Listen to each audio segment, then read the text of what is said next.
আজ আপনাদের সামনে একটা গল্প নিয়ে এলাম। গল্পটির নাম রাত 2:17। অর্ণব নতুন চাকরির জন্য কলকাতা থেকে অনেক দূরের একটি ছোট্ট শহরে গিয়েছিল।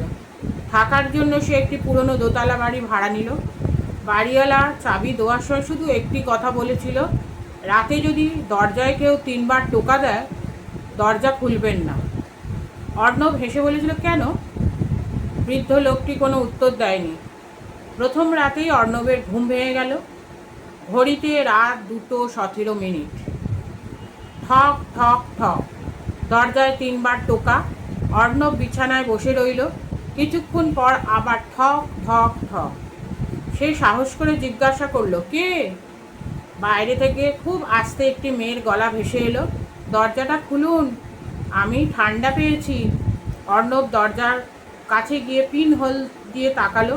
বাইরে কেউ নেই। সে আর দরজা খুলল না। পরদিন সকালে বাড়িওয়ালাকে ঘটনাটা বলতেই বৃদ্ধের মুখ ফ্যাকাশে হয়ে গেল। তিনি বললেন, এই বাড়িতে 5 বছর আগে আমার মেয়ে মারা গিয়েছিল। তার মৃত্যুর সময় ছিল রাত 2:17।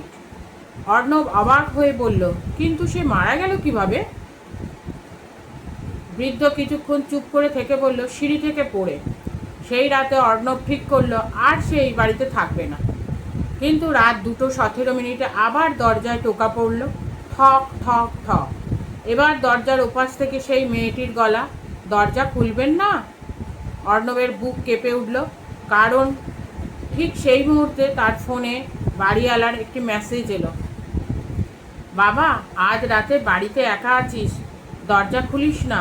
আমি একটু আগে খবর পেলাম আমার মেয়ের আত্মহত্যার তদন্তে নতুন প্রমাণ পাওয়া গেছে। অর্ণব মেসেজটা পড়তেই দরজার দিকে তাকিয়ে রইল। বাইরে আবার সেই কণ্ঠস্বর, দরজাটা খুলবেন না, কারণ যে লোকটা আমাকে সিঁড়ি থেকে ঠেলে ফেলেছিল সে আজ আপনার ঘরের ভেতর।